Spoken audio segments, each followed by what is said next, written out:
Nobody's ever going to bet against Alabama ever again under any circumstance after what we saw Saturday. I guess we'll see what happens in the Invitational, which, by the way, Connor, I don't know if we've gotten into this with you. Connor O'Gara is our guest. He is the senior national columnist, Saturday Down South, CJ O'Gara on Twitter. I don't know if we'd hit this with you previously. Is there any reason to ever bet against Nick Saban again? Because I don't know a lot of people that thought that A, Alabama would win, B, would win so convincingly. So straight up, no. I felt pretty dumb for saying that Georgia was going to win this game by 2 touchdowns, but at the same time, were we just supposed to throw everything we saw in 2021 out the window? Because it took both sides having outlier games.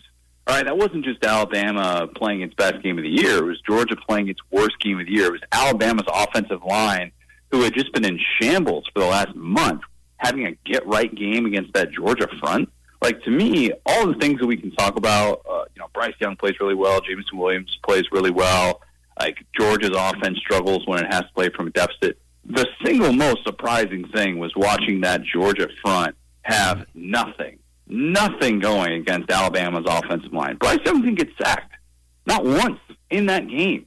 And to me, that is just a baffling thing to think about, and that's kind of why Alabama was able to have the success it did on the offensive side of the ball. So, yeah, it feels stupid to sit here on a Monday and say, I bet against Saban, and then he went out and won by 21 points, but, or 17 points, whatever it was. But at the same time, 2021 told us that this should have been different, and it just wasn't. Yeah, but it fits into what the season has been like, in which just a lot of stuff you wouldn't think happens. And you hit exactly on the theme to that game, which was Georgia's front seven couldn't get anything going against that Alabama offensive line, which was, Bryce Young got a workout this year just trying to avoid the pass rush, for crying out loud. So with that said, Stetson Bennett does not play defense for Georgia, but for a team that's only trailed for a total of 20 minutes up to that game, is he a dynamic enough quarterback moving forward into the Invitational? Because I know there's a lot of Georgia fans that say no.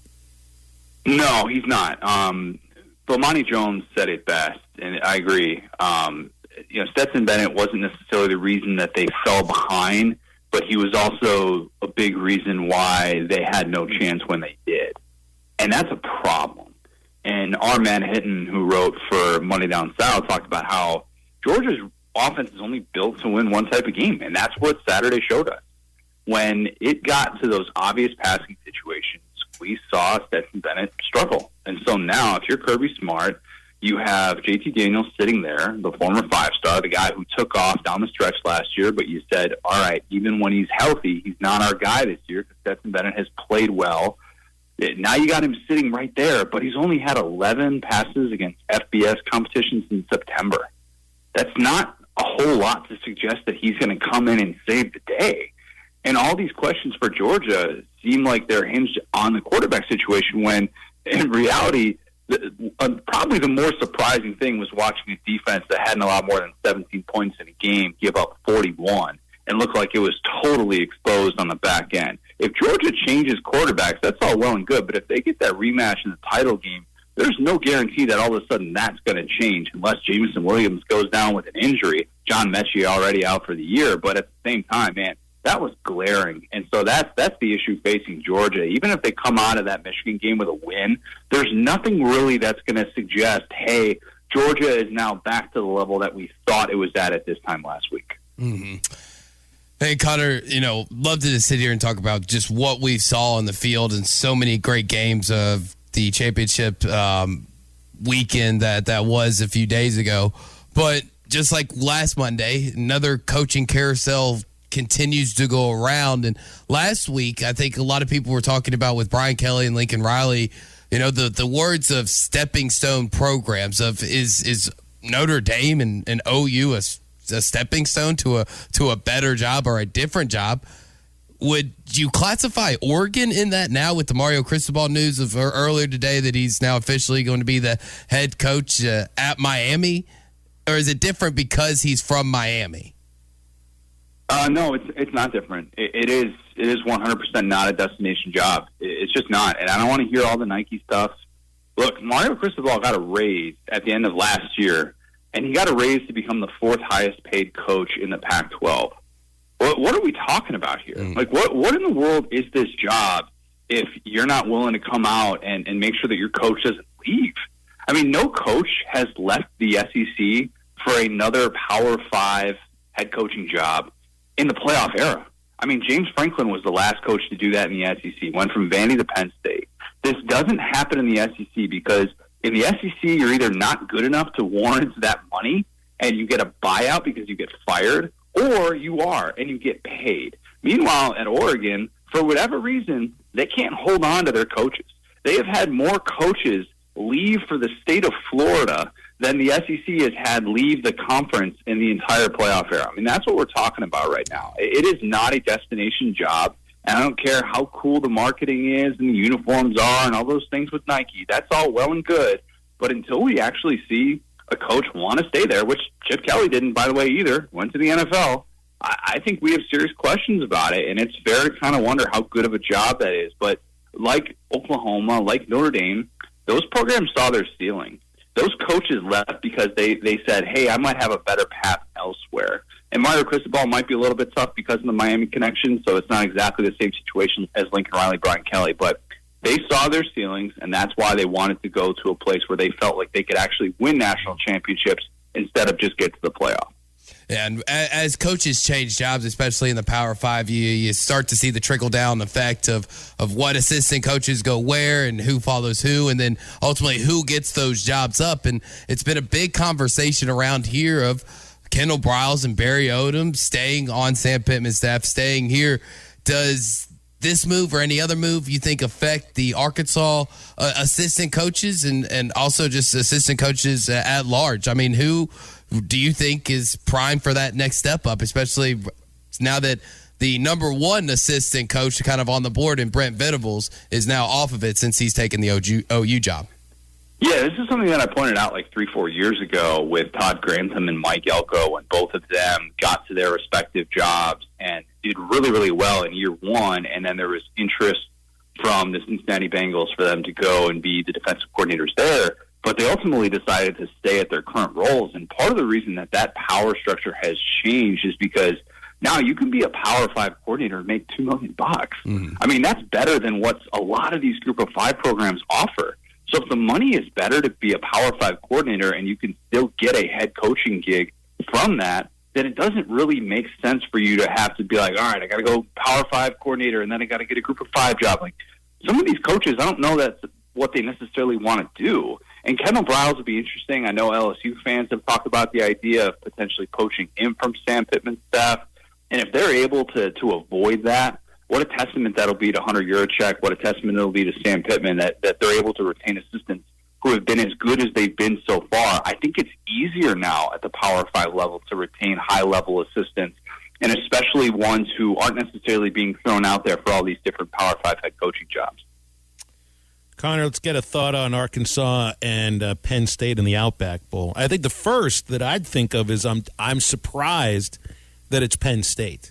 You know, and I know so much of it has to do with, like, you know, not just necessarily the pecking order in the Big Ten, but there are certain, you know, other factors that the bowl committees will look at. I thought Arkansas might play against Wisconsin, but maybe Wisconsin had played in that bowl recently, and the Outback is supposed to have like 4 different teams, I think, in a 5-year period or something like that. But I was just kind of surprised that it's Penn State. I like this opponent. I mean, it's a brand name.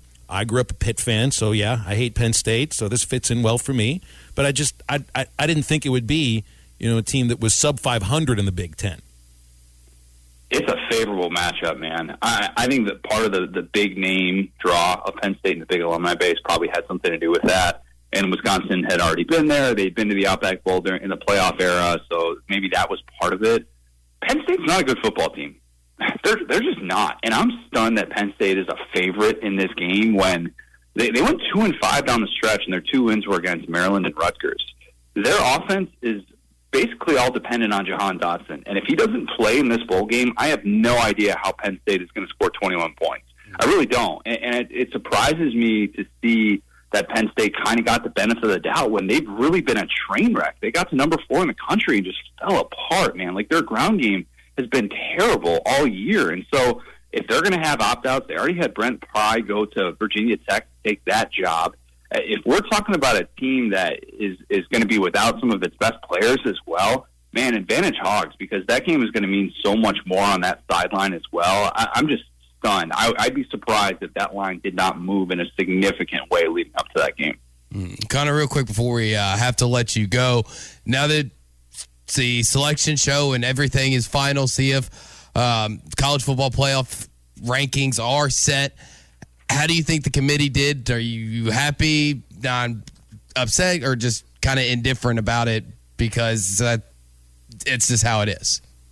Yeah, I mean, they got it right. They had the easiest job in the world. Like, they convinced us that this takes so much research and so much time when, you know, if I had sat here and asked my wife on Saturday night, oh, hey, can you just give me the top 4 teams? She would have been able to do it. And now my wife is also, you know, leading our fantasy football league right now, and she knows her way around college football. But at the same time, like, let's not get it twisted here. This was not a difficult choice, and even the seedings, in my opinion, were really obvious.